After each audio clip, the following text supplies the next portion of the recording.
Buenas tardes. Hola, Eh, buenas tardes.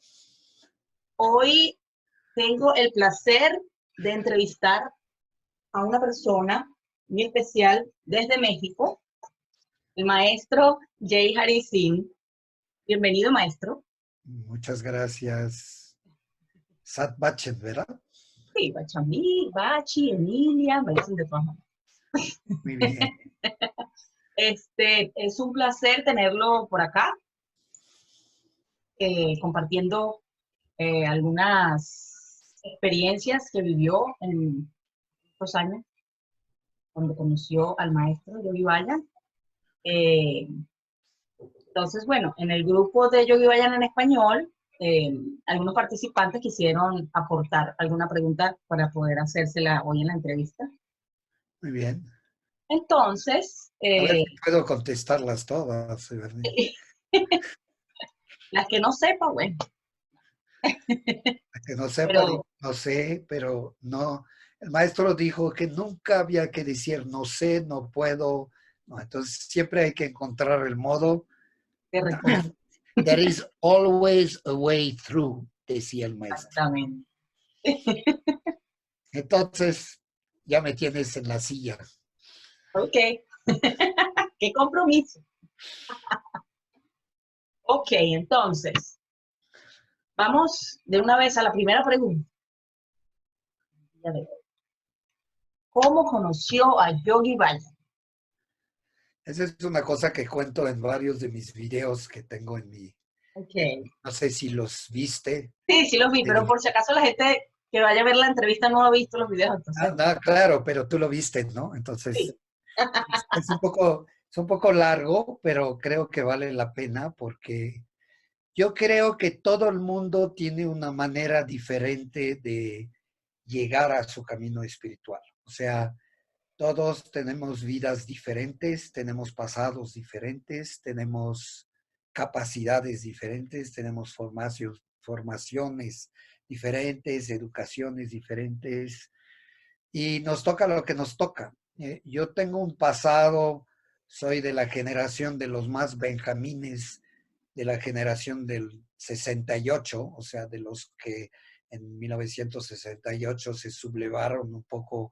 En general, lo que pasó en 1968 es una revuelta contra el sistema en general, ¿no? Ya había nacido el movimiento hippie en California y en Europa más movimientos políticos. Y yo soy de Benjamín de esa generación. O sea, en 1968 yo tenía 16 años y éramos muy, en Europa, muy, particularmente yo vivía en Viena en esa época, pero soy francés y estaba en la escuela francesa y estábamos muy enfocados en la cuestión política. Entonces, viví esos años del post-68. Después, cuando fui a partir de 1970 a vivir en Francia y a estudiar, pues viví como militante político y les va a dar risa, pero yo era un militante anarquista. ¿Y cuál es el lema de los anarquistas? Ajá. Ni Dios ni maestro. Y miren, y mírenme ahorita. Este, entonces sí, es algo muy, muy fuerte, pero me decepcioné mucho. Había en esa época, y creo que sigue habiendo, pero de manera diferente, un conflicto de generación, un conflicto generacional. Yo nací en una familia sumamente católica, muy conservadora, pero intelectual, de extrema derecha. Mi papá era monárquico. Entonces, era una cosa, pues cuando eres adolescente, quieres llevar la recontra a tus papás, ¿no? Tu papá era monárquico, entonces tú eras anárquico, ¿no? Pero yo no echo de menos todo lo que he vivido y aprendido mucho. Después llega un momento en mi vida, en el post-68, yo estaba estudiando en la universidad más izquierdista que el gobierno de Francia había puesto para tratar de encasillar a todos los izquierdistas en una universidad rodeada de cuarteles, de policías y de militares para tenerlos encuadrados, enmarcados. Y lo que no habían pensado es que todos los mejores maestros y los mejores intelectuales querían enseñar en esa universidad. Entonces estuve, a partir de 1970 al 74, estudié en la universidad que el gobierno puso, que era París 8, en donde tuvimos los mejores filósofos, los mejores psicoanalistas, los mejores historiadores como maestros. Yo estudié filosofía en esa universidad. Era una universidad muy sui generis, donde se hacía de todo, donde todo el mundo fumaba mota, tomaba drogas, hacía el amor en los pasillos. O sea, era algo inenarrable y bastante libre en relación a lo que se ve ahorita, pero Ajá. con lo mejor de la crema a nivel de conocimiento. Tuve a maestros como Deleuze, como François Châtelet, como el yerno de Lacan, o sea, los mejores que tuvimos. Y las clases eran muy libres, todo el mundo hablaba, había intercambio de ideas, había una especie de emulsión, ¿no? De ideas, es donde enseñó Michel Foucault, Luis Althusser, o sea, los grandes filósofos. Después de varios años ahí me decepcioné mucho, terminé en la cárcel unos días por revoltoso, gracias a Dios no fue largo, pero me quedé unos días ahí no sabiendo cómo iba a terminar eso. Obviamente aquí en México eh, la cosa era muy diferente y mucho más violenta y mucho más grave porque hubo muchos desaparecidos y muertos. Y en Francia, pues era un país donde era mucho más difícil de desaparecer a la gente y todo, porque había una conciencia mucho más grande política. Pero después de 4 años me decepcioné mucho de la falta de solidaridad de los compañeros que me dejaron embarados ahí. Y entonces decidí venirme a México y decidí venirme a México en esa época, además de militante, yo tomaba mucho, era alcohólico, tomaba drogas, era de esa generación de los 60, que no era una generación como lo queremos ver, era una generación que tenía muchos anhelos de cambiar el mundo, cambiar los valores, cambiar realmente muy idealistas, éramos súper idealistas, pero también estábamos muy, para ponerlo en palabras llanas, muy jodidos de salud, y no nos dábamos cuenta del daño que nos estábamos haciendo. Mucha droga psicodélica, LSD, hongos, mescalina, alcohol, todo esto. Y decidí venir a México para dejar de tomar y tomar drogas. Creo que escogí muy mal mi país, porque México era el país donde justamente el alcoholismo es muy fuerte. Y finalmente, para hacer el cuento corto sobre mi encuentro con el maestro, en 1977 se muere mi primera hija al nacer y eso fue el golpe más fuerte que tuve en mi vida y realmente me sacó de onda, como decimos aquí en México, y realmente me deprimí y me puse en una cama y ya no me moví durante 6 meses. Wow. Creo que la experiencia más difícil que puede tener un ser humano es perder un hijo. Es peor que perder una pareja, que perder unos parientes, que perder unos buenos amigos, que perder a su maestro. Yo creo que perder un hijo o una hija es terrible. Pero eso fue la bendición que Dios me ha mandado, probablemente porque dijo, no entiendes, me agarró, así me zancoloteó, como decimos en México, me movió y todo, y me mandó, porque puedo decir que así me mandó el Kundalini Yoga casi casi a mi cama, y me encontré con un ahora gran maestro que se llama Gurudev Singh, que es el maestro de Satnam Rasayan, que en esa época todavía se llamaba Héctor, que todavía practicaba el chamanismo y todo, y me dijo, estás embrujado, hijo. Te tenemos que hacer una limpia, hijo. Entonces, porque habla un poco así, ay, hijo. Y Sí. entonces me hizo una limpia. Antes de eso empecé unas clases de Kundalini Yoga por casualidad, por accidente. No puedo contar todo porque me pasaría una hora completa, pero el hecho es que ya me encontré con el maestro, ahora Gurudev Singh, y me obligó primero así casi a tomar las clases porque yo iba a vender granola, pero me dijo, siéntate, ven. No, yo yoga, pues no, nada de eso. Vente. Me hizo hacer Ajá. yoga. Me pareció que era increíble, me puse en unos estados muy impresionantes, como el Kundalini Yoga te pone. Y después me dijo, eso estás embrujado, te vamos a hacer una limpia. Me hace una limpia, tenía ya varios meses de buscar trabajo y de tener trabajo y no lo tenía. Tenía una chambita en un periódico de comentador, de crítico de teatro, pero nada que me hiciera vivir, más hacía granola y todo, pero quería buscar un trabajo. Y a los 2 días que me hizo la limpia, que me impresionó porque me hizo la limpia a la tradición mexicana, me pasó un huevo en la columna vertebral, Ujú. abrió el huevo, lo metió en un vaso de agua, se coció el huevo. Wow. ¡Wow! ¡Wow! Es la palabra. Dije, ¡wow! Claro. Eso sí está muy chingón. Y a los 2 días encontré trabajo. Entonces ahí sí Imagínate. empecé a simbrarme y finalmente, unos días después, me encuentro a ese mismo Gurudev en una fiesta y ahí estaba sentado vestido de blanco, así muy imponente porque es muy alto. Él es el doble de Fidel Castro, tiene esa misma Sí. genética, ¿no? La nariz un poco enchuecada como Fidel Castro, es Ujú. estos fenicios, ¿no? Y yo estaba un poco pasado, cruzado, como se dice aquí, quiere decir que había fumado, había tomado, y lo veo y me impresionó encontrarlo en una fiesta así, ¿no? Pero por Ajá. casualidad teníamos los mismos amigos, y Mm. entonces le digo, oye, Gurudev, era Héctor en esa época, pero le digo, oye, ¿qué, ¿qué tengo que hacer para hacer y saber todo lo que tú sabes?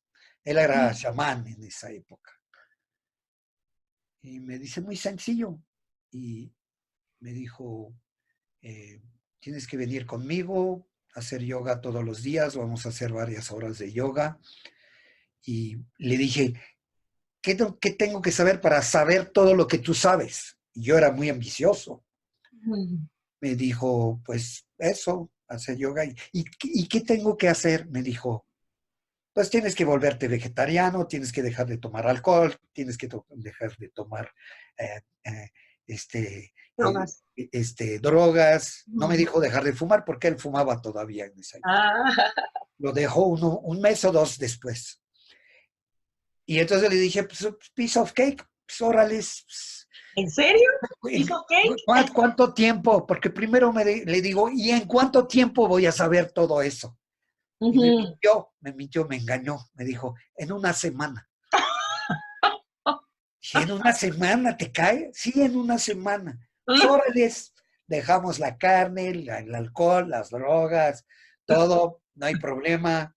En una semana, cuando ya sepa todo, regreso a mi vida, no hay problema. Él lo que había hecho es algo muy inteligente y sabía Ujú. el poder del Kundalini Yoga.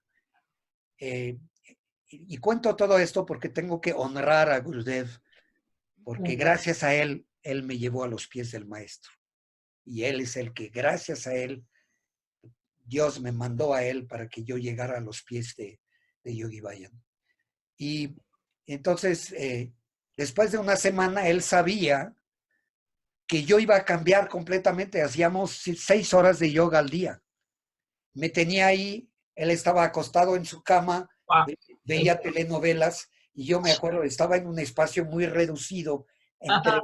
entre el pie de la cama y la cómoda donde tenía sus cajones de Sí. cosas en la casa de su mamá y me decía, respiración de fuego.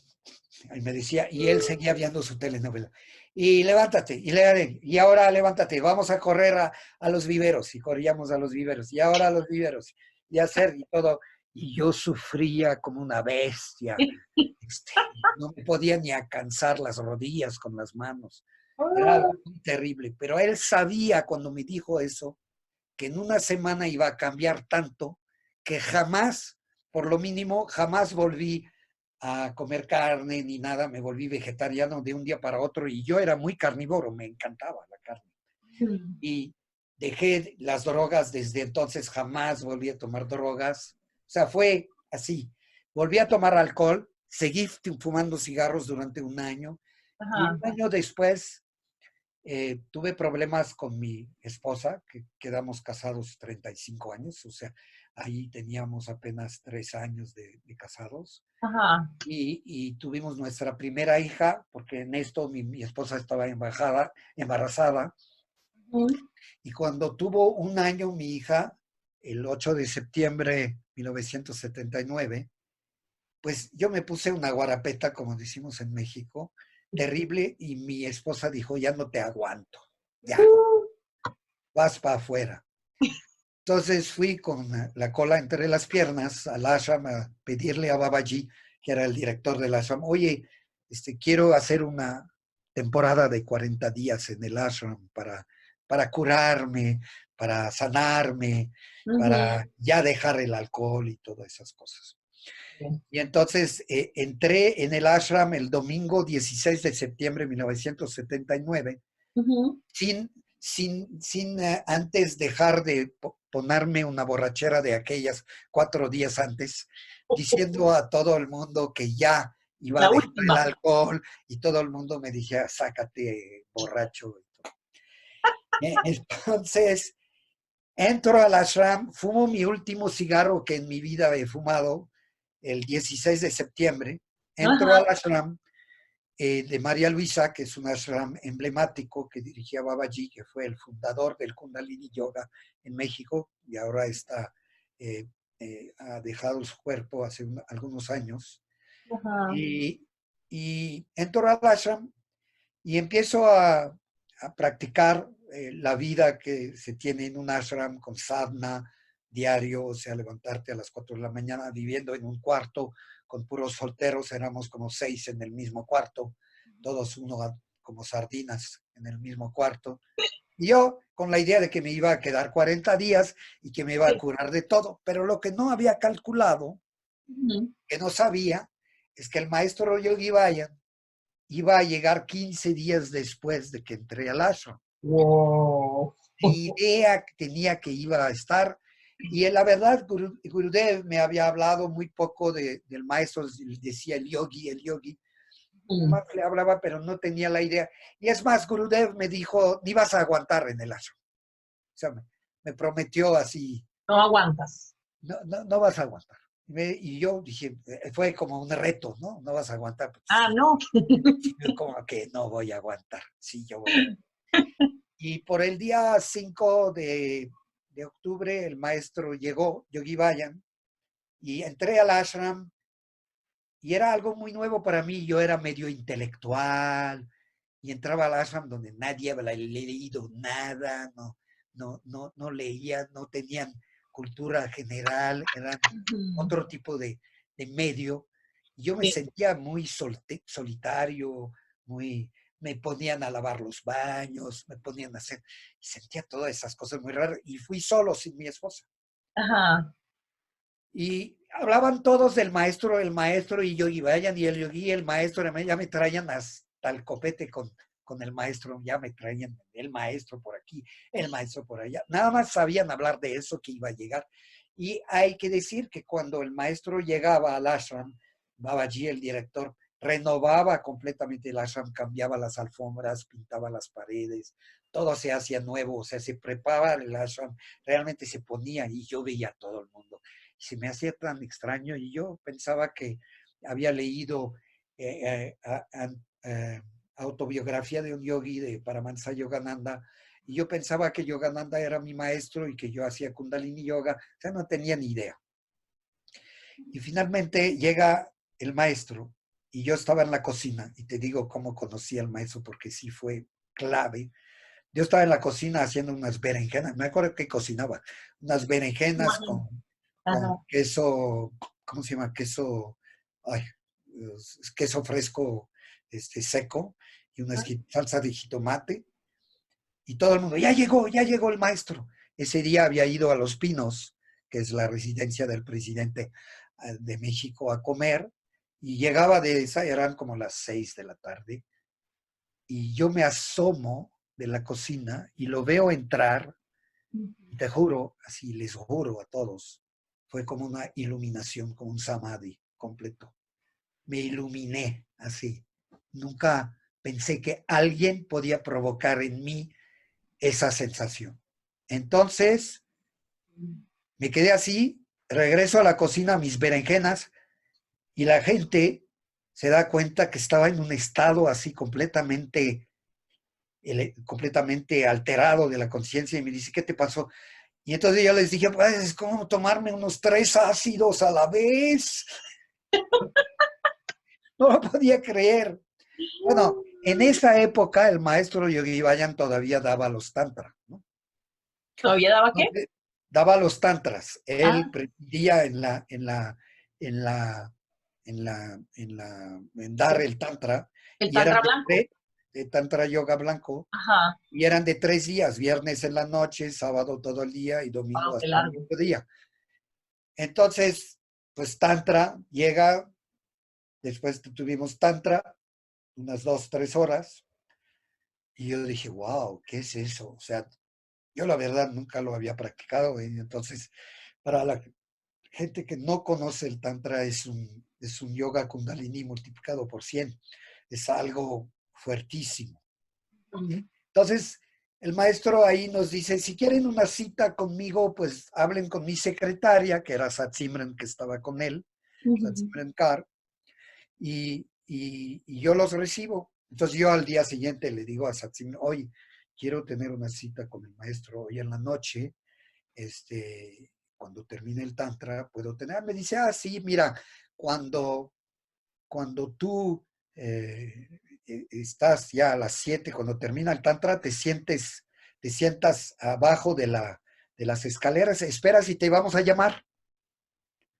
Y había pedido a mi ahora ex esposa, pero esposa de la época, con quien estuve casado 35 años, venir para conocer a ese maestro que todo el mundo hablaba. Ajá. Y es más, a ella que estuvo presente en el momento que vi al maestro por primera vez, ella estaba al lado de él y le dije, oye, ¿tú qué sentiste? Y me dice, nada, nada, no sentí nada. Bueno, bueno. Y entonces estábamos esperando abajo de la escalera y pasa una hora y media, y no nos recibía el maestro. Y yo empecé a decir, este señor es muy impuntual. Yo tenía cita. No sabía que era un maestro en esa época. Finalmente me llaman, subo al cuarto donde él estaba acostado ahí en la cama que estaba en el piso y me siento, había como unos 7, 8 personas alrededor y me siento y no me pela para nada. Me siento y digo, a ver, no, hablaba con todo el mundo menos conmigo. Duró como 10, 15 minutos. Dije, ¿qué vengo a hacer aquí? Finalmente, después de 15 minutos, me mira como diciendo, ¿y tú qué? ¿No? Pues yo qué, pues ustedes dijo que había citas, vengo a la cita. Y le digo, bueno, maestro, quiero hacerle una pregunta. Me dice, haz tu pregunta. Él era muy travieso, le Sí, encantaba meterte en trampas, pero para inspirarte, para elevarte, para claro. enseñarte el camino, pero sí le encantaba hacer bromas, me hizo varias en la vida. Y le digo, ¿puedo hacerle una pregunta? Me dice, sí, mi hijo, ¿cómo no? Hazme tu pregunta. Entonces le digo, yo quiero saber si usted es mi maestro, porque yo había tenido esa experiencia el día anterior y me desequilibraba porque pensaba que Yogananda era mi maestro, porque había leído ese libro y sentía muy conectado con él y había Ajá. tenido esa experiencia con él. Y dije, wow, ¿qué pasa? Y entonces él me mira así con su mirada así translúcida. Me dijo, hijo mío, antes de contestarte la pregunta, ¿puedo hacerte otra? Así como humildemente, ¿no? Y yo le digo, pues claro que sí, pues, piece of cake, hazme las preguntas que quieres. Y me dice, ¿tienes la capacidad? Y yo le digo, pues claro que sí, o sea, ¿por qué me tomas, no? Ese era el tono, ¿no? Es que uno no se imagina lo que es un maestro, y más un maestro como Yogi Vaya. Ujú. Y entonces me mira así muy seriamente ella y me dice, demuéstramelo. Y le digo, ahorita, ahorita. Y me empieza a gritar así, ahorita, now, now. Uy. Y ahí sí sentí que me quería esconder debajo de la alfombra.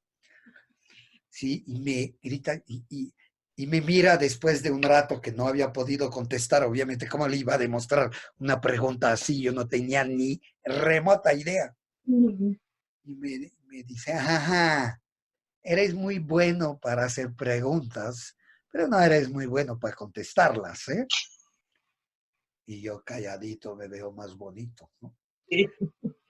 Y después me dice, ¿sabes lo que es un maestro? Y ahí me quedé callado. Me dice, un maestro es una persona que puede contestar sus propias preguntas.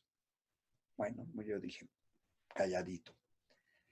Me dice, yo, para ser quien soy al día de hoy, tuve que pasar 10 años de infierno con mi maestro. Y ahí entendí muy bien, lo vi claramente, que me estaba diseñando mis 10 años que iban a seguir, que fueron de infierno. Y del cual, y eso es otra historia, él me quiso salvar, pero yo de necio no lo escuché y tuve que vivir esos 10 años de infierno. Después de esto, me dice, ¿dónde quieres enseñar? Y yo ahí otra vez le contesto una idiotez para Vallara. Le digo, me pongo mi falsa humildad, le digo, maestro, tengo tan poquito, aquí tengo 15 días en el salón. Ah, dice, ok, entonces ve haciendo esto y lo otro, y me da así un chorro de tareas, y sigue a Babaji que te va a decir, que te va a hacer, y le dice a mi ex esposa, le dice, y tú quédate con él, y le tienes que atender, y tienes que hacer que se inspire, y bla, bla, bla, bla. Bueno, ok. Y después me dice, ¿querías saber la respuesta a mi pregunta? Y dije, sí, sí, claro, pues, dígala, dígala. Me dice, servir. Tengo la capacidad de servir. ¿Sí? Eso es la enseñanza y es la enseñanza que aprendes con Yogi Bayan. Naciste para servir. Ese es tu destino. Después de esto, me despide, como diciendo ya, aire, aire, Ujú. next. Y le dice a Satkar, a la esposa de otro Gurudev, dale una manzana, dale una fruta. Entonces me da una fruta y tomo la fruta como un regalo divino, ¿no? O sea, mi manzana que me dio el maestro y la voy a comer y voy a recibir todas las bendiciones. Yo estaba así como en el cielo, ¿no? Ujú. Bajo la escalera y ahí estaba sentado Gurudev, el que me había enseñado. Ajá. Gurudev me ve y ve la manzana, agarra la manzana, la muerde ¡Oh! y me dice, esa es mía. ¡No! Y yo en ese entonces no entendí, dije, está robando mi manzana que me dio a mí el maestro. Años después entendí qué estaba pasando, que en Ajá, efecto era su manzana, él me había llevado a los pies del maestro. claro. Así es como conocí al maestro. Muy interesante. Muy buena historia. Me encantó. A ver, hagamos una prueba que creo que está quedando un poquito bajo el audio de la computadora. Yo Trata de no, subirlo un poquito, no, yo estoy al 94. A ver, subirlo un poquito más, al máximo. A ver qué pasa. estoy al 100. Ya. Sí. Es que tengo la voz un poco ronca ahorita. Sí. No, pero igual creo que sí se escucha. Bueno, a ver, otra pregunta que tenemos acá, ya que estamos, la historia de cómo conoció al maestro.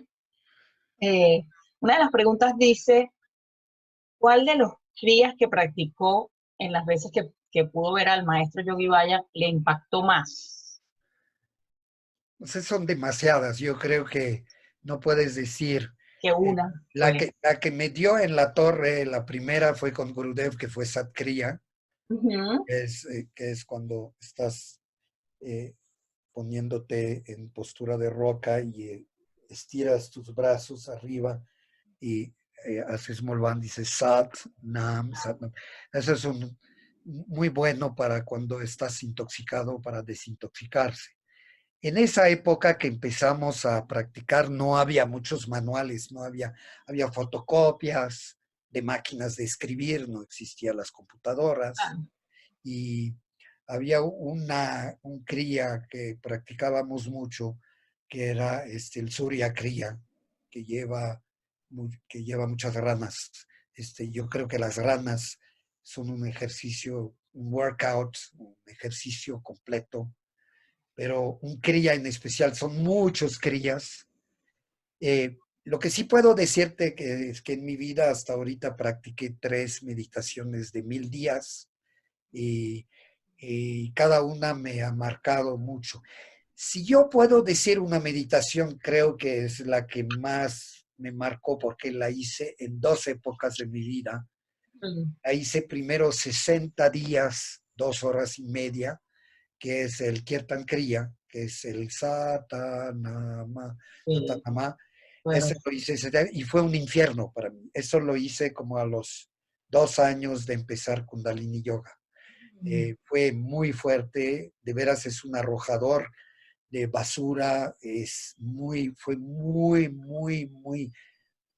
confrontativo para mí. Y lo volví a hacer hace algunos años, lo hice como en 2009 por ahí, no sé exactamente la fecha, los hice 1000 días y fue una delicia, ¿no? Hice diferente época de la vida, ¿no? diferente época, yo creo que terminó de planchar, yo diría, muchas neurosis. Eh, Satanama, el Kirtan Kriya, es un Kriya que realmente te limpia el subconsciente y que te plancha el subconsciente, que hace que Harikar, mi ex esposa, lo describía muy bien y quiero honrar su descripción porque creo que es la mejor descripción que oí, pero no la vi en ningún manual de esa meditación. Es como una playa, ¿sí? Que tiene muchas imperfecciones y que construiste tiene unas huellas de tus pies, etcétera, y llega la ola y empareja la arena y otra vez tiene unas imperfecciones y otra vez llega a la ola y limpia las huellas. Y así en un movimiento eh, muy regular, muy como de lullaby, ¿no? De canción Sí, de cuna, que es una canción de cuna para tu subconsciente. Y cuando hay mucha basura en el subconsciente, pues sale mucha y te confronta y te enfrenta. Entonces las 3 meditaciones que hice son, primero el Sare Sasa, que a mí me hizo ver mucho los colores, la creatividad, la elevación, la limpieza de los chakras. ujú, Después hice la de Gurudev Mata, Gurudev Pita, que es la del maestro y de la maestría, que creo que me asentó completamente en mi camino de maestro, podría decir, espiritual. ajá, Y la de Satanama, que me llevó a limpiar muchas cosas y muchas experiencias difíciles de la vida y creo que toda la gente que la hizo le fue así. Hay 5 crías que yo llamo las joyas de la corona, ¿no? Del maestro. La sí, primera es Satkriya. No hay primera en nivel, es la primera que enumero ahorita.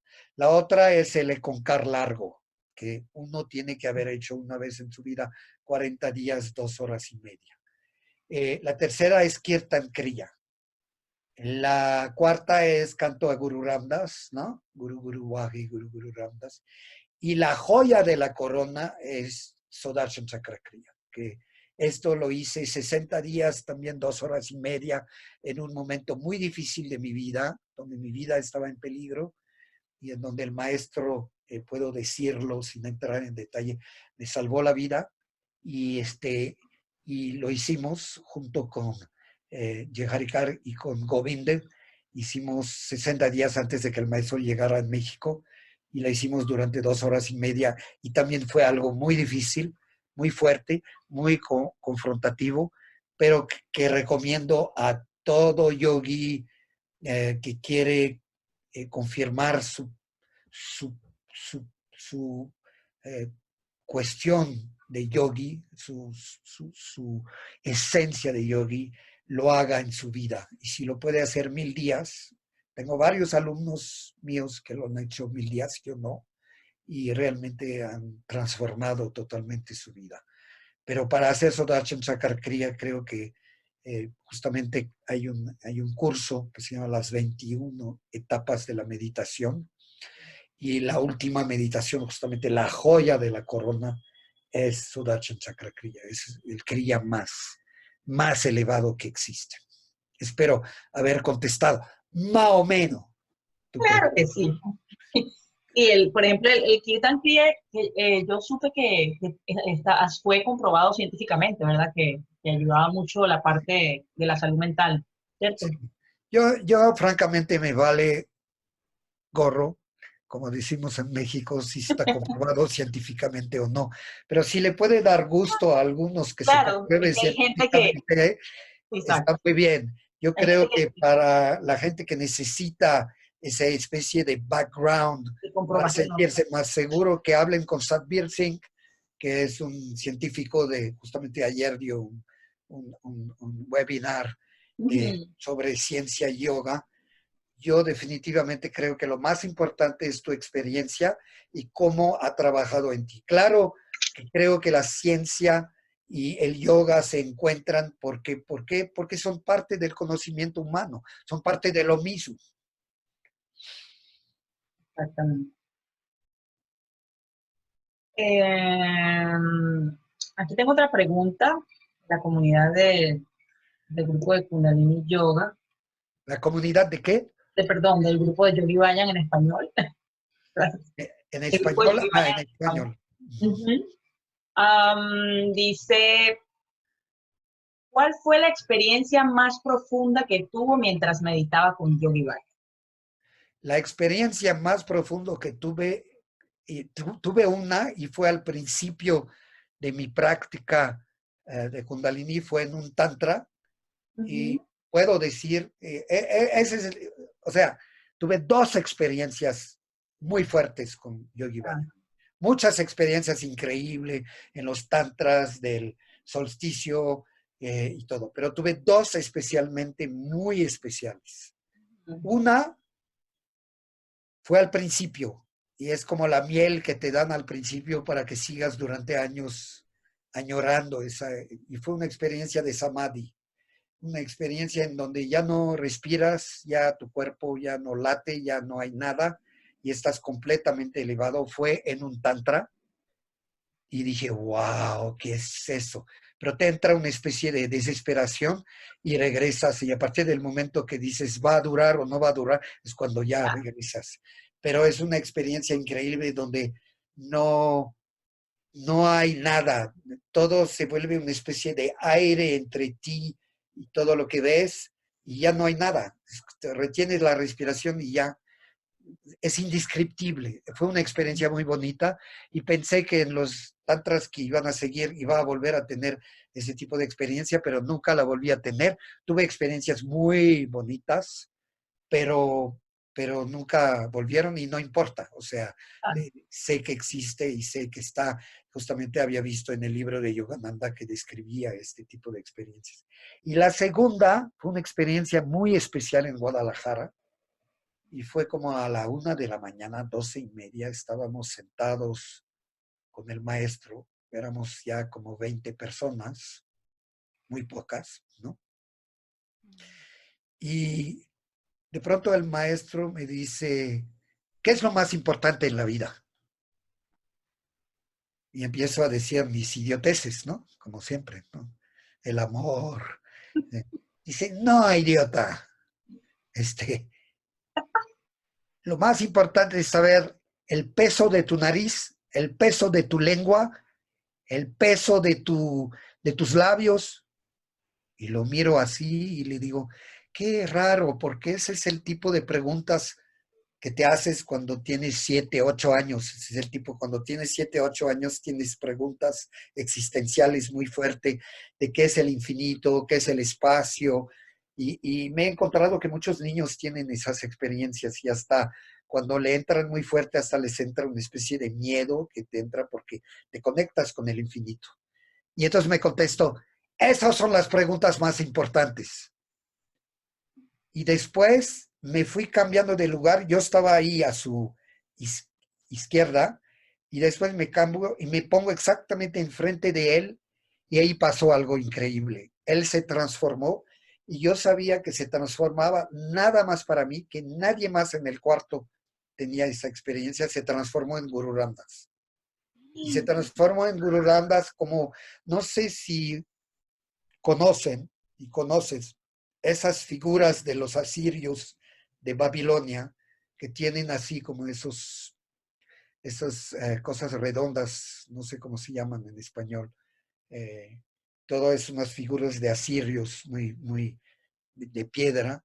Ujú. Y era exactamente esa figura, y era Guru Ramdas. Yo sabía que era Guru Ramdas, él sabía que era Guru Ramdas, él sabía que yo sabía que era Guru Ramdas, él sabía que yo sabía que nadie más lo veía, y era como, duró, no sé, no te puedo decir, pero 30 segundos, un minuto y medio, y él seguía hablando, pero me hablaba como Guru Ramdas, pero los otros escuchaba otra cosa.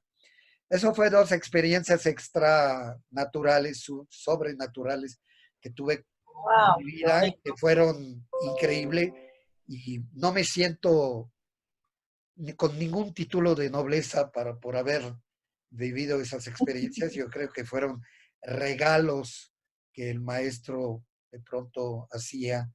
Era muy juguetón, a veces nos jugaba unas cuantas travesuras y una de sus travesuras fue justamente eso. Qué bueno. Lo sentí como una gran bendición y me mostró como Guru Ramdas como bastante diferente de lo como lo muestran en como el cuadro que tengo atrás. Ajá. Era muy diferente de eso, era como esas figuras asirias, este, y lo sentí como una gran bendición. Era un momento muy difícil de mi vida, en donde empezaba a salir de los 10 años, y fue muy bonito. Ángel.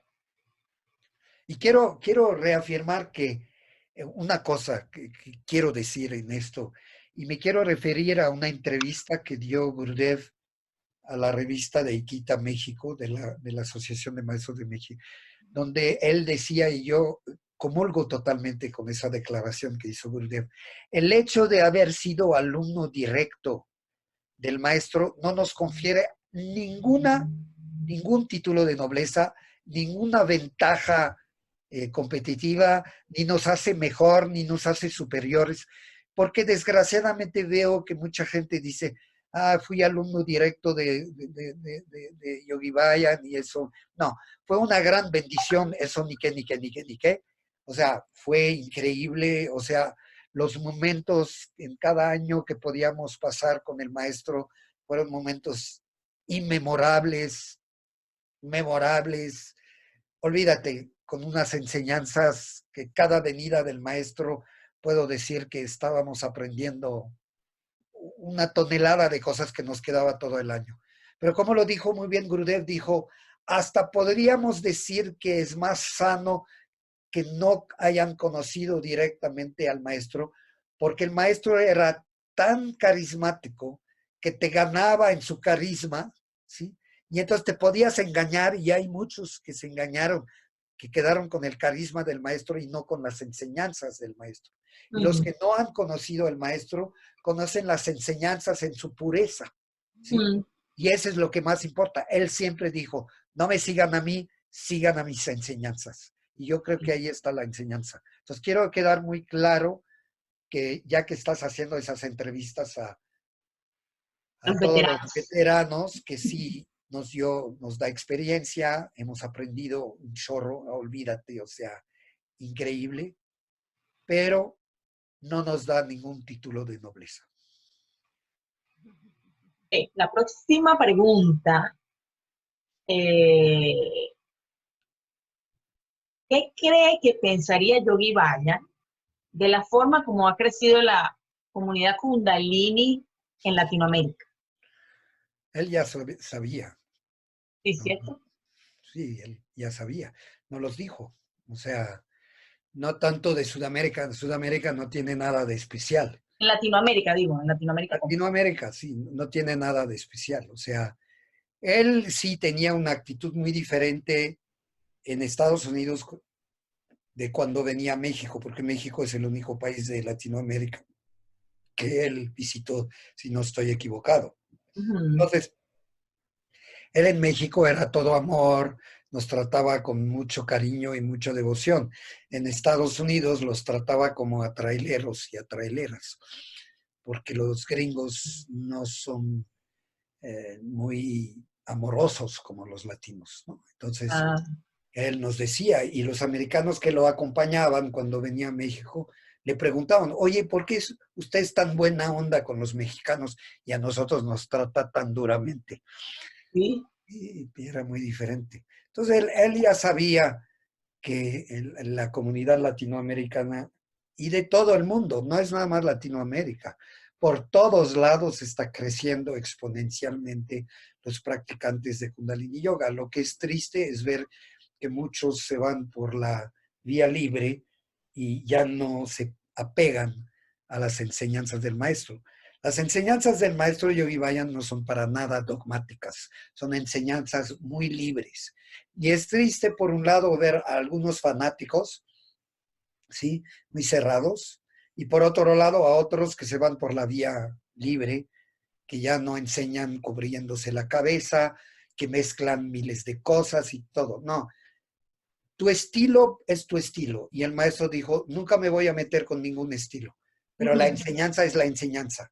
Y no puedes inventar y no puedes hacer tu rollo. O sea, tu mejor, uno de los 4 pilares de un buen maestro es que la obediencia a su maestro. Y la obediencia al maestro es seguir la técnica tal y cual la enseñó. El estilo es tu estilo, hay muchos estilos y todos los estilos pueden ser aceptables, pero ni dogmatismo, ni doctrinal, ni irse por la libre inventando, mezclando, haciendo tu cosa, creyendo que tú tienes una ciencia y ¿cómo se llama?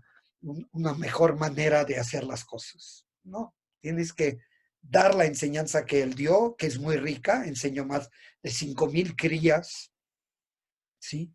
Pues aplica, en tu vida los vas a practicar esos 5,000 crías.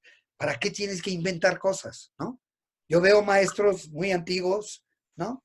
Que están ahí, dicen, no, pues mejor el sana, primero damos el cría, después damos la meditación, y la meditación no damos la meditación acuariana, y después damos el jat. O sea, yo me acuerdo de una conferencia, y usted la puede encontrar en el Master's Touch, que es uno de los libros del maestro, ¿sí? Un alumno le preguntó, un alumno que era maestro le dijo, maestro, tengo alumnos que dicen que mejor se debe de hacer primero la meditación y después, ya no me acuerdo el orden, y, Ajá. y la relajación se debe de hacer después, bueno. Y el maestro le contestó, fuck the students. Imagínate. La enseñanza es la enseñanza. Dejen de inventar. Apliquen la enseñanza, sean obedientes y así como van a ser grandes maestros. Exactamente. Es muy interesante. Eh, Tenemos otra pregunta de la comunidad que dice, ¿cuál fue su mayor desafío durante las veces que vio al maestro Yogi Berra? Yo no creo que cuando lo vio ya no había desafío. O sea, ya perdías noción del tiempo, nada más te dejabas llevar. Los desafíos eran, yo creo que el mayor desafío de la enseñanza del maestro es el sadhana, ¿no? Es ¿No? levantarte temprano y creo que para todos, y lo va a hacer para toda la vida, y te vas a encontrar con tu reto toda la vida. Hay gentes que les es más fácil, hay otros que es más difícil. Para mí es muy difícil, pero me encuentro cada día con esta situación y ahí es donde voy creciendo a través del desafío. Pero desafío al encontrar el maestro, pues el desafío, pero que hasta nos reíamos, el desafío más grande es que sabías muy bien que cuando ibas a hacerle una pregunta, decías, ojalá y no me conteste eso. Y ya sabías que te iba a contestar exactamente lo que no querías escuchar. Sí, sí, sí, me imagino. El desafío entonces mayor era eso, mantenerse haciendo su sadhana todos los días. Sí. Pues todavía lo es. Sí, lo seguirá haciendo hasta la muerte. Sí. Y lo importante, creo, en el sadhana, como en la práctica, no es, ¿cómo se llama? Flagelarse, Ujú. hacerlo como algo, es encontrar el modo de enamorarte de la práctica. Porque enamorado, ya sabes, enamorado te vuelves idiota, ¿no? O sea, no ves y haces las cosas. Entonces, enamórate de esa práctica y déjate ir por el enamoramiento y no te sientas culpable. Más te vas a sentir culpable, menos lo vas a hacer. Es como decía San Agustín. San Agustín, su libro principal es un libro que se llama Confesiones. Y él dice en eso que la gente peca porque se le hace tan atractivo el pecado que quiere pecar. Ujú. Entonces, si tú te sientes culpable, que es el pecado, ¿no? El pecado, lo vas a hacer más porque el pecado es padrísimo, ¿no? Entonces, no te sientas culpable. Ya, acuérdate, Cristo se cayó 3 veces y no importa que se haya caído 3 veces, lo que importa es que se haya levantado 3 veces. Y lo que importa en tu vida es que te levantas y en eso te tienes que apegar, que te levantas, no que te caes y no quedarte ahí tirado en el suelo. Sí, así es. ¿Qué vio en el maestro Yogi Vaya que nunca vio en otra persona? Qué buena pregunta. No, el maestro Yogi Bayan era un verdadero maestro. Nadie que yo haya leído, encontrado, sabido de, es como él. Él era realmente todopoderoso y era un ser humano muy sencillo al mismo tiempo, muy humilde y al mismo tiempo no te dejaba chance cuando era tu maestro. Con sus amigos era muy buena onda y los trataba increíble. Con sus alumnos no te daba ni un rincón chance de nada. No podías esconderte, no era posible. Te tenía agarrado así y te ponía enfrente de la pared todo el tiempo. Y cada vez era una bendición. Y siempre era muy cansado para él. Era muy cansado ocuparse de tanta idiotez que hacíamos. Pero yo estoy muy agradecido porque ha hecho de mí un hombre más o menos potable, ¿no? Más o menos. Más o menos. Em, Y eso nadie he encontrado. Conozco a muchos maestros. He tenido la suerte después de esto de conocer muchos maestros que me caen muy bien, que quiero mucho, como Thich Nhat Hanh o Muji, que pude estar con él el año pasado, Osho, que no conocí, pero que he podido leer, que me hace muy interesante, pero nadie como el maestro Yogi Bayan, porque el maestro Yogi Bayan no nada más te echaba el rollo, te daba la herramienta para poder enfrentar la situación que te describía. Nunca te dejaba botado con el problema y te decía, te daba la técnica, te dejaba botado con la técnica, eso sí, porque nadie lo hace en lugar tuyo. Un maestro no hace nada en lugar de su alumno, pero te da la herramienta y dice, haz esto y vas a salir adelante. Y si lo haces, sales adelante. bueno, Nadie como él. poner la voluntad y hacerlo. Pero muchos huimos, muchos nos vamos, no queremos.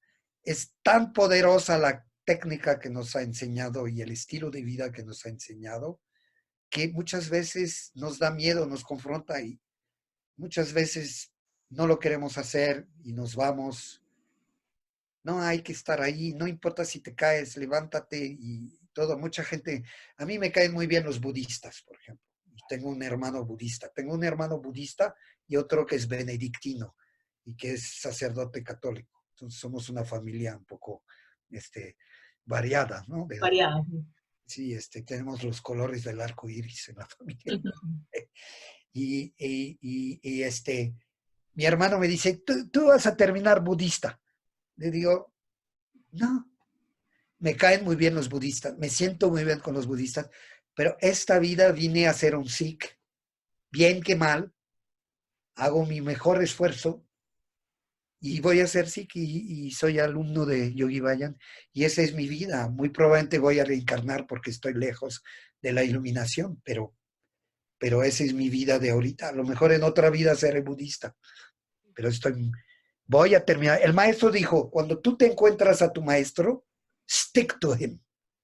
Pégatele. Te guste, no te guste, pégatele. Hasta morir.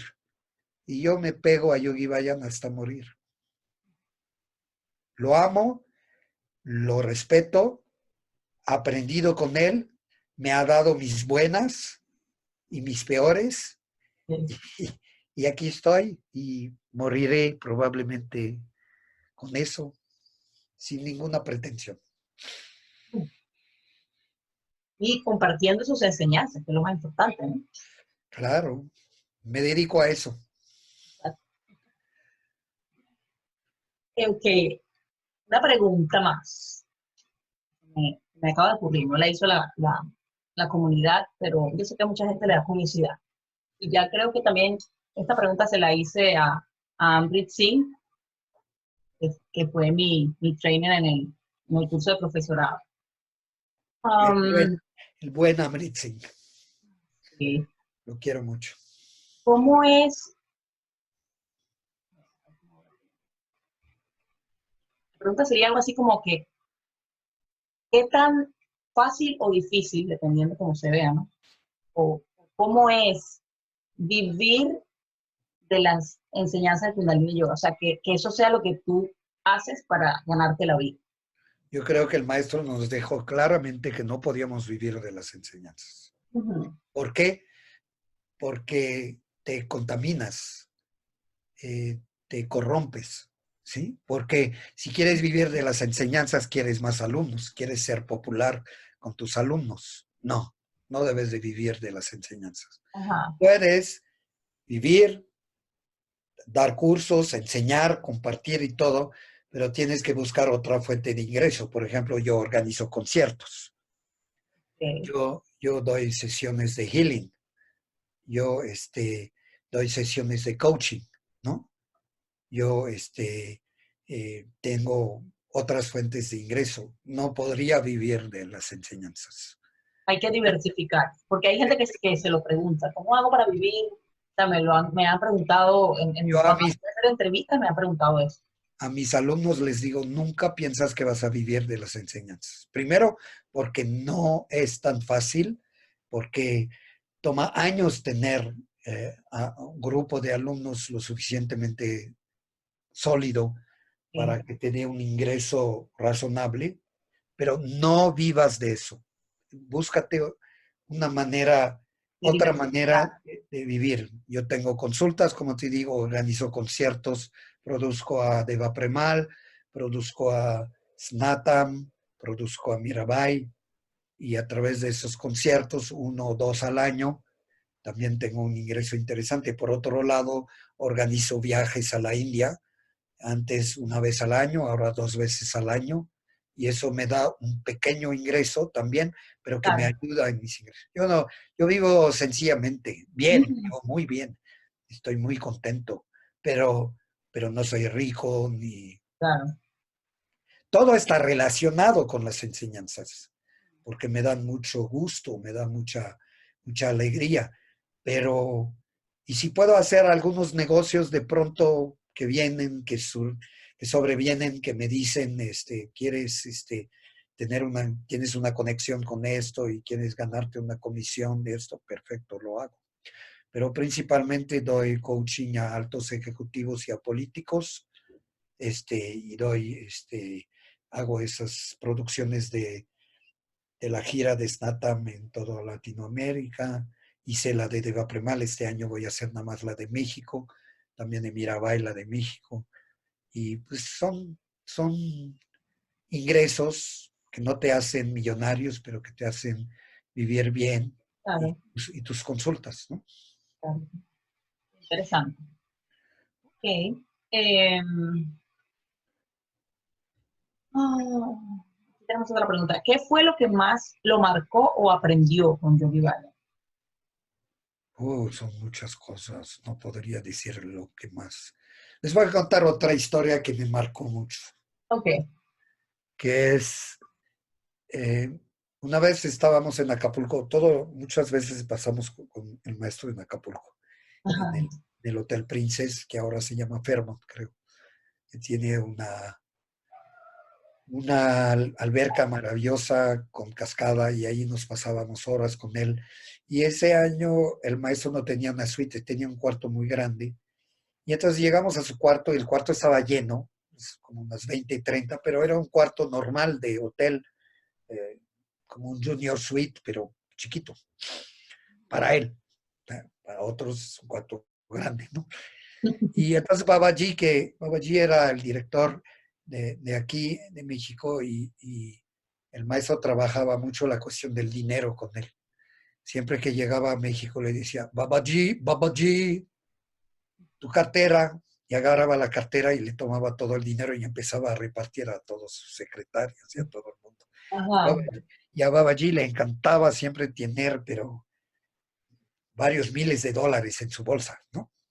Ajá. Entonces, ese año Babaji le dice al maestro, empieza a acusar a uno de los presentes ahí de que abusaba de todo en el ashram, porque Babaji era el director del ashram, yo ya no vivía en el ashram, vivía en Guadalajara, el ashram de México, y dice, este cuate, no me acuerdo de su nombre, abusa, quiere acostarse con todas las mujeres, se tome todo lo que hay en el refrigerador, no quiere pagar sus clases. Bueno, lo acusó, así lo cubrió de todos los pecados. Ajá. Y al maestro lo escuchaba, sí, sí, no decía nada. Y Babaji se enojaba, o sea, no, se desesperaba porque el maestro no le daba la razón. No, el maestro no le daba la razón. Y se quejaba. Y pasaron una hora o dos y de pronto le dice a Babaji, Babaji, pide por favor frutas para todo el mundo. Entonces era la media tarde y entonces eh, pide fruta y traen así una montaña, literalmente, una montaña de sandía, ¿no? Que es muy bueno Uf, comer a la media mañana o a la media tarde. Particularmente recomiendo una cosa que el maestro nos enseñó y comer la sandía. Primero no la mezcles con nada, pero sí. cómetela con pimienta negra y con sal marina. Sabe Mm, maravilloso. Y ujú. entonces, una montaña de sandía y el maestro, lo primero que hace, agarra el cuate que Babaji había Acusado. acusado y le dice, come. Y Babaji estaba como que le dice, sí, yo. Y entonces el cuate estaba así, moviéndose todo feliz de la vida que el maestro le hacía caso y lo invitaba. Y entonces el cuate empieza a comer, todo el mundo empieza a comer. Cuando ese cuate en México quiere decir esa persona, El ese, muchacho. ese Sí. amigo, ese muchacho, perdón, porque a lo mejor lo ven gentes de Chile o que No no van a entiendo. saber que es un cuate, van a creer que es un gemelo, ¿no? Este, eh, y cuando termina esa persona de comer el pedazo de sandía, le dice el maestro, por favor, sírvete más. Y Babaji así se le pone los ojos todavía más globulosos. Y así seguía y terminaba, el maestro le decía más y más. Y llegó el momento en que el muchacho ese le dijo, gracias maestro, no quiero más. Y el maestro se enoja, le dice, ¿cómo que no? Come. Entonces se forzaba. Hasta que el cuate se puso de rodillas y le suplicó al maestro, por favor, ya no, porque le hizo comer como 10 pedazos de sandía. Y le dice a Babaji, le dice, ya ves, en vez de quejarte de que te están abusando, que te están tomando, dale a la gente y te van a llegar el momento en que le das tanto que te van a suplicar que ya no les des. Y esa es una gran lección. Pues sí. ¿Sí? Y él, Qué esa maravilla. era su manera de enseñar siempre, yo iba. O sea, te enseñaba con un ejemplo práctico enfrente de ti. Te daba la muestra. Siempre no te hacía, no era un predicador, era un maestro. Y él hacía muy bien la diferencia entre maestro y predicador. Predicador es el que, no hagas eso, si así, no peques. Y el maestro es el que te enseña y que te aprendes la lección. Y ahí aprendes la lección de que da, y siempre va a llegar el momento que va a decir, por favor, no me des más. Ya no más. Es una de las grandes lecciones que aprendí del maestro ese día. Aquí hay una pregunta interesante. Alguien aquí también. Se habla de no controlar nada, que nada está bajo control nuestro. Pero a la vez, me parece que en la vida de un yogi hay que controlar lo que se come, las horas, los ejercicios, es decir, hay mucha disciplina. ¿Podría hablar sobre la diferencia entre control y disciplina? No, a ver, está confuso la persona que hace esa pregunta. Primero, es muy diferente controlarte a ti mismo, que es la única persona que si trabajas y eres disciplinado vas a lograr controlar. Pero no vas a poder controlar nada más. El resto no lo vas a controlar. Ni vas a controlar a tus amigos, ni vas a controlar a tus estudiantes, ni vas a controlar a la gente, ni vas a controlar al mundo, para nada. La disciplina, para que se vuelva efectiva, como lo dije hace rato, tienes que enamorarte de la disciplina, para aprender justamente a controlar, a saber hacer lo que tienes que hacer y hacerlo de manera que te estás motivado en hacer, ¿no? Entonces, no se trata de control sobre lo demás, sobre el mundo externo, se trata de un control sobre tus emociones, control, y no, control no quiere decir, ¿cómo diré? Contracción de ti, ¿no? Control quiere decir saber la secuencia y la consecuencia de todo lo que piensas, haces y dices, ¿sí? Entonces, si dices algo, tienes que saber cuál va a ser la consecuencia. Y muchas veces decimos algo, nos sale como diarrea y no sabemos qué va a pasar. Y ese es un error, tenemos que aprender, ¿no? O hacemos algo y decimos, ay, chin, no había pensado que podría pasar todo esto. O pensamos algo y nuestro pensamiento nos da una consecuencia. Entonces, como decía el maestro, sequence, consequence, ¿no? Entonces, el control es ese, saber la secuencia que va a dar la consecuencia. Y siempre estar listo con la consecuencia de la secuencia. Ese es el control que él nos pide, ¿sí? No hablar como diarrea, actuar como desenfrenado, impulsado y pensar pendejada y medio, ¿no? Y entonces, la diferencia entre control y disciplina, las más grandes diferencias que ve, ¿cuál sería? La disciplina es absolutamente necesaria porque eso es lo que te hace que tengas una vida que va a llevar, ¿no? Beautiful is beautiful, decía el maestro, ¿no? Cuando haces tu deber, es magnífico, es increíble. Esa es la disciplina, ¿no? Haces lo que tienes que hacer para que llegue. Y entonces, gracias a esto, vas a llegar a poder controlar tus impulsos, tu diaria verbal, tus pensamientos sin sentido, llegar a la mente neutral, etc. Control y disciplina son dos cosas, ¿eh?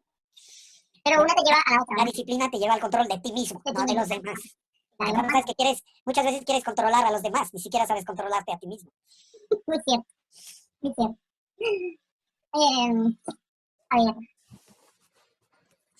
¿cómo ha hecho realidad en su vida la enseñanza de Yogi Bayan que dice, sé el cambio que quieres ver? Pues llevando lo más posible el estilo de vida que te he enseñado y practicarlo y ver los resultados de la transformación en tu vida. Es un proceso. De un día para otro no va a pasar. Para mí fue muy milagroso que me dijo Gurudev, vuélvete vegetariano, deja de tomar drogas, y que lo hice en un día, porque yo soy así, es mi carácter. Yo hago todo con pasión. Pero no todo el mundo es así, hay otros que es un proceso mucho más lento. Y finalmente es un proceso muy largo. O sea, yo creo que realmente los 20 primeros años, para algunos será 15, 12, para otros será 25, pero 20 años promedio, es de autoobservación, de aprender a observarte, sin juzgarte, sin nada. Nada más ver todas las idioteces que piensas, todas las idioteces que haces y todas las idioteces que dices. Y eso, si... Hay mucha gente que llega conmigo y que me dicen, oh, maestro, quiero cambiar. Y digo, no, por favor, no cambies. Porque si vas a cambiar ahorita, no vas a saber cómo eres ahorita. Obsérvate.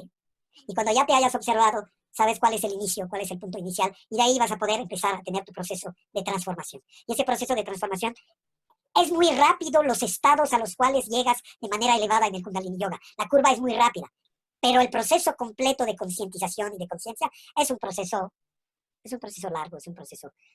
Yo creo que toma mínimo 20 años para que empieces a entrar en otro estado de lo que llama el maestro de Seshpat, ¿no? De que ya la práctica te sea fácil, que puedas estar realmente fluyendo con la práctica, con la enseñanza, etcétera, sin resistir. Y surrender, ¿no? Que es una palabra maravillosa en inglés, ¿no? Que es entregarte y rendirte. Sí. ¿Cómo cuesta a veces eso de rendirse, verdad? ¿No? Llega un momento en que dices que si supieras Me que rindo, es lo más fácil rendirte, te quita de muchos problemas en la pues, vida. eso sí. Ok. Ahora una pregunta sobre el grupo de Yogi Bayan en español. ¿Qué le parece el grupo de Yogi Bayan en español? Cuenta. No entiendo la pregunta. O sea, ¿qué opinión le merece el grupo que hay en Facebook de Yogi Bayan en español? ¿Qué le parece ese grupo? No tengo opinión. ¿No? ¿Para qué voy a opinar? O sea, esta página de Facebook de Yogi Bayan en español, Es un grupo. circulan muchas ideas, muchos comentarios que se me hacen de mucha inspiración y ya, pues cada quien hace su chamba, ¿verdad? Su trabajo. Sí, lo que he notado últimamente en el grupo es que ha llegado bastante gente y eso me hace recordar de las predicciones de Yogi Bayan, ¿verdad? Que ha llegado muchísima gente pidiendo ayuda, como que tienen depresiones, de ansiedad, y eso antes no se veía en el grupo y ahora se está viendo bastante. Lo he visto Yo bastante. no he seguido ese grupo. ¿Tú lo manejas, ese grupo de Sí, Yogi lo Bayan? manejo con otros administradores, ¿no? Somos 5 en este momento, 5 o 6. Porque yo participo en ese grupo de pronto, o sea, pero no le he dado un seguimiento particular. Se me hace muy padre que se pueda compartir en el idioma nuestro, aunque no es mi idioma, pero ya se volvió mi idioma. Sí. Y creo que se me entiende mi español. Oh, perfectamente. Creo que es una muy buena obra. Y como tú dices, cada vez hay más locos en la calle y cada vez hay más gente que pide ayuda. Y el maestro ya lo había previsto, esto, Sí. como tú dices, exactamente. Y creo que ya se atreve mucha gente a pedir ayuda. Sí, Pero mucha gente pide ayuda, pero no quiere hacer lo que les dices de hacer. Entonces, ¿qué hay que hagan? ver también eso. ¿Qué haces? O sea, si tú pides ayuda, ya te fregaste. O sea, tienes que hacer lo que se te dice de hacer. Si no, estás desgastando la energía de un maestro, de un healer, de una persona que te quiere ayudar. Entonces, de un coach, porque entonces se vuelve un karma. Ahí estás produciendo karma. Entonces, si tú vas a pedir ayuda con un maestro, tienes que hacer lo que te dice de hacer, siempre y cuando no va en contra de tu conciencia. Y tu conciencia es lo más importante. Tu conciencia puedes estar equivocado, pero lo más importante en la vida es tu conciencia. Si tu conciencia te dice de no hacerlo, aunque estés equivocado, no lo hagas. Es que no estás en el momento para hacerlo, ¿sí? Lo más importante es tu conciencia. Pues sí. Bueno, creo que ya llegó al final de la entrevista. Y agradecida por todas esas historias súper interesantes. Y hay muchas más. Sí, claro. Adelante podemos hacer otras para seguir contando historias. Comunicando las historias de Yogi Bayan para que queden grabadas y mucha gente tenga acceso a ellas, pues también. Y las pueda conocer. Cuando Yogi Bayan dejó su cuerpo, muchos fuimos a Española en los días que siguieron a su pasaje a otro nivel. Y hicimos una reunión, me acuerdo, en casa de Harry Jimen y cada quien contó, fue muy bonito, contó sus historias con el maestro, ¿no?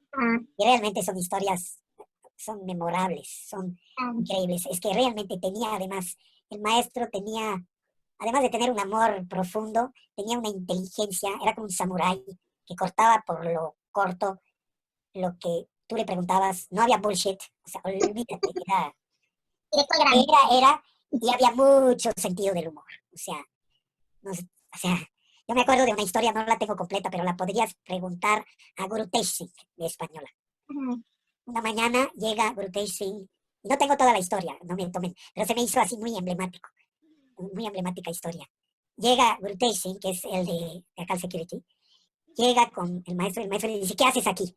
Y le dice Guru Tej, ¿cómo que qué hago aquí si teníamos cita? Sí, pero ayer te tenía que haber matado un camión, te tendría que haber arrollado, deberías de estar muerto. ¿Qué haces aquí? No, historias así de... Ay, el maestro Yogi Bayan era todo, era cada minuto con él, era un mundo de enseñanza, un mar de conocimientos y de confrontación y de avanzar en la vida y pues tratamos todos de ser lo mejor posible, de servir lo mejor posible, de ser los mejores seres, los más amorosos y ser buenos maestros también. Yo lo que me doy cuenta con el tiempo como maestro es que cada vez me estoy dando cuenta que en realidad no enseñamos, estamos compartiendo experiencias propias a través de las herramientas que nos dio el maestro. Y eso es lo que hace que la gente se inspire y quiera practicarlo. Pero poca gente está dispuesta, particularmente en Latinoamérica, a ser confrontado de manera tan fuerte, tan directa como lo es la enseñanza. Entonces mucha gente va, mucha gente viene, mucha gente va, van y vienen. El gran tema de los latinoamericanos es el compromiso. La gente, particularmente en los países como México, Ecuador, Paraguay, son países en donde el compromiso, o Brasil, es un país donde el compromiso les cuesta. Perdón, cuesta demasiado a la gente, no se quiere comprometer.